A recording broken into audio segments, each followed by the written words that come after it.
Well everyone, now that my monster fight is all done, it's time for some three-headed kaiju dragon fun. So one could say King Ghidorah is now on the way.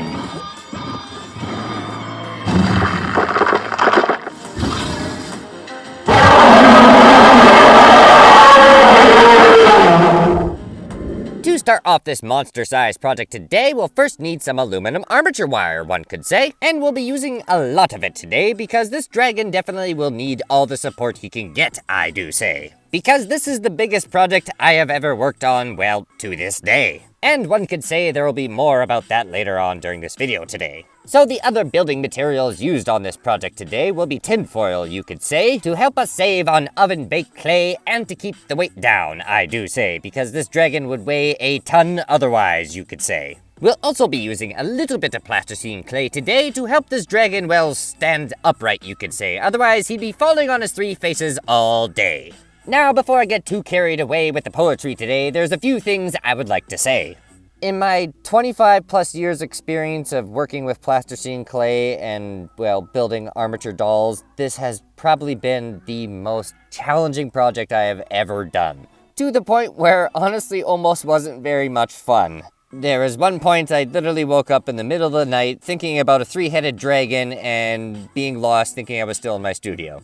So, I think it's safe to say the three-headed dragon got to my head a little bit, you could say. And normally I try to post once a week, and unfortunately, given the difficult nature of this project, that was just not physically possible whatsoever. And well, if you've kept up to date on the shorts, I appreciate that, and well, you certainly know it's not from a lack of trying. Now, unfortunately, given the unforgiving nature of the algorithm towards this channel, it's probably not going to work out in the end, unfortunately, taking this long with it. So that's where I'm going to be relying a little bit more on you guys than usual to be sure to hit that like button to let me know that you appreciate all the hard work and effort that goes into these projects. Anyway, that's enough of my ranting, so let's learn about King Ghidorah, where today I will be going over the origin and history of Godzilla's arch-rival, the horrifying space dragon known as King Ghidorah. The character has appeared in virtually every major Godzilla franchise, and is widely considered to be the greatest and most iconic nemesis. But how did he first come to be, and what forms has he taken in the nearly 60 years since his release? Well, let's find out. King Ghidorah was first introduced in 1964 in the film Ghidorah the Three-Headed Monster. The producer of the Godzilla film series, Tomoyuki Tanaka, he loved the idea of having a multiple-headed monster as the new rival for Godzilla, and drew inspiration from Yamata no Orochi, a 8-headed dragon from Japanese folklore. There may have also been some inspiration from Means Goodingmich, a 3-headed dragon that appeared in a Soviet fantasy film called Ilya Muromets. The mythological inspiration can also be seen in his name, with Ghidorah deriving from the word Hydra, a multiple-headed monster from Greek mythology. In contrast to previous monsters Godzilla has squared off against, this new creation would also be extraterrestrial in origin, bringing a new dimension to Godzilla's rogue gallery. With 3 snake-like heads, massive wings, and bright golden scales, King Ghidorah definitely made an impression upon his first debut in 1964, Ghidorah the Three-Headed Monster. Although it should be mentioned that the original English release in 1965 was, well, mispronounced as Ghidorah the Three-Headed Monster, with essentially no O. However, subsequent re-releases fixed the issue. Anyway, with his abilities to fly through space, fire gravity beams out of all 3 mouths, and his possession of incredible strength and resilience, it's no wonder that King Ghidorah's appearance on Earth is what prompted Godzilla to team up with former rivals Rodan and Mothra. Ghidorah's appearance marked a major change within the Godzilla franchise, with the role of the titular monster shifting to that of a defender of Earth and humankind in the face of this new threat. In his initial appearances, Ghidorah was depicted as a space kaiju, an ancient entity responsible for the destruction of many alien civilizations, including one that inhabited the planet Venus. Sensing his imminent arrival, Mothra is sent out to unite the Earth's kaiju to attempt to repel this terrifying invader. Mothra's efforts paid off, and Ghidorah was defeated by the trio. After his first appearance, Ghidorah returned in the following film, Invasion of Astro Monster, as the pawn of numerous alien races, including the Exalians, who refer to him as Monster Zero. No doubt his most spectacular appearance in the classic film series was in 1968 Destroy All Monsters, which concluded a massive battle royale between Ghidorah and basically every other monster that Toho had. The Showa era of Godzilla films ended in 1973, seemingly marking King Ghidorah's final appearance on screen in 1972, Godzilla vs. Gigan. But the franchise was revived in the Heisei era in 1984, leading to Ghidorah's return in 1991 in the film Godzilla vs. King Ghidorah. We interrupt this programming for a puppy break.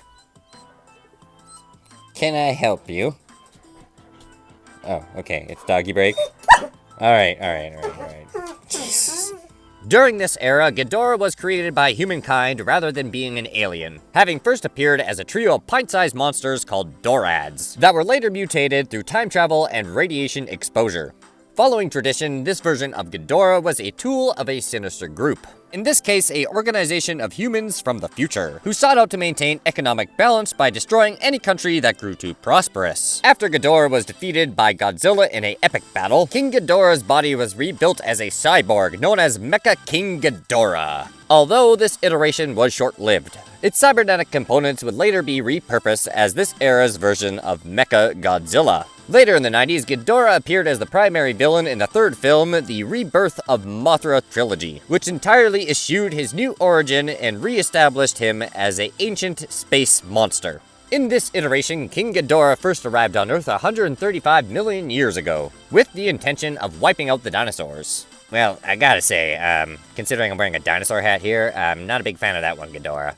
However, through some time-traveling shenanigans, Mothra's descendant, Mothra Leo, goes back in time and battles Ghidorah, before he can lay waste to Japan. Unfortunately, during the fight, one of King Ghidorah's tails is severed, and subsequently buries itself underground, while Mothra Leo defeats Ghidorah by dropping him into a volcano. But this is where we learn about Ghidorah's newest ability. Just like his Hydra inspiration, Ghidorah is able to regenerate himself from severed limbs, with the tail that buried itself underground able to regenerate a whole new Ghidorah. In the Millennium era of Godzilla films, Ghidorah only made 2 appearances, although he remained a fixture of the Godzilla franchise, always appearing as Godzilla's rival, but not exactly a villain. In 2002, Ghidorah made his heroic debut in Godzilla, Mothra, and King Ghidorah Giant Monsters All-Out Attack, as one of the 3 mystical guardians alongside Mothra and Baragon, who are in charge of defending Japan from disaster.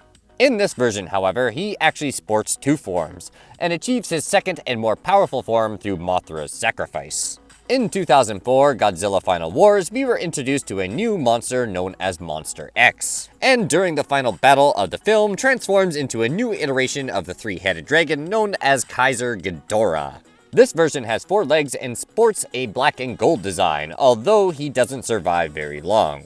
In the Netflix trilogy of anime films, a particularly shiny version of Ghidorah was depicted as a being of pure energy that can use its gravitational powers to feed off entire planets. This version is even worshipped as a deity by the alien XF, furthering Ghidorah's tendencies of working with sinister alien races. Now, finally, we have arrived at the Monsterverse, with King Ghidorah making his American film debut in Godzilla King of the Monsters. In this iteration, King Ghidorah appears as an ancient alien titan that re-emerged after being buried in Antarctica for a millennia. Once he's freed, everywhere he flies, he brings with him a hurricane, specifically a Category 6 one, although such a thing doesn't technically exist. Also, unlike the Japanese films, each one of Ghidorah's 3 heads has a different personality, and they're constantly throughout the movie butting heads with each other, pun intended. In an interesting inversion in Ghidorah's real-world origins, Yamata no Orochi, the key inspiration for Ghidorah, is hinted at being a real separate monster in this film. Thus, it's not out of the realm of possibilities that a future confrontation with his original inspiration could happen. After Ghidorah grows back his other 2 heads, of course. Godzilla has faced off against some incredible adversaries over the years, from giant apes to robot doppelgangers and a whole list of other things in between. But without a doubt, King Ghidorah is the big guy's most enduring and iconic foe. He has taken several forms throughout the years, but you can always bet that he'll be big, golden, 3-headed, and always be ready for a fight. So that is the history of King Ghidorah as well as his origin, the 3-headed dragon that gave me nightmares. Now, as difficult as this project has been, I honestly am very excited about it because, well, King Ghidorah is probably one of my favorite foes of Godzilla because, well, he's a giant 3-headed space dragon. I mean, realistically, what's not cool about that, right? I mean, how can you not like Ghidorah? just on that statement alone. Now, be sure to tune in next week where I'll be continuing this project on King Ghidorah, and we'll be doing a deeper dive on the Titan version itself, which is, well, happens to be the one that I'm making here. And that's assuming that I'll be able to maintain some kind of normal schedule with this massive Kaiju Titan-sized project. Now, the good news is, about part 1 here in particular, is I think the hardest part is now over. Making 3 identical skulls, or nearly identical skulls, was extremely difficult, especially doing it all by hand. However, there is still those massive wings in the back there, and yeah, that's going to be a nightmare on its own, but I'm not going to think about those right now. So, if you enjoyed this project and don't want to miss any of the videos, now would definitely be a good time to have your post notifications turned on, or if you're new here, perhaps subscribe, and well, just do the exact same thing, turn on that bell. Because I have a little saying here, because when a bell rings, a dragon gets his wings. Oh god, I'm thinking about wings again. At any rate, I'll also be doing some frequent updates with my YouTube shorts as well on this project. And if by chance you can't get enough of this type of content, be sure to go check out the links in the post description below, where you will find other videos with my most recent animation, which I'll be doing a little bit more of a briefing on here very shortly, as well as, well, various other videos on my claymation, well, character projects. So enjoy!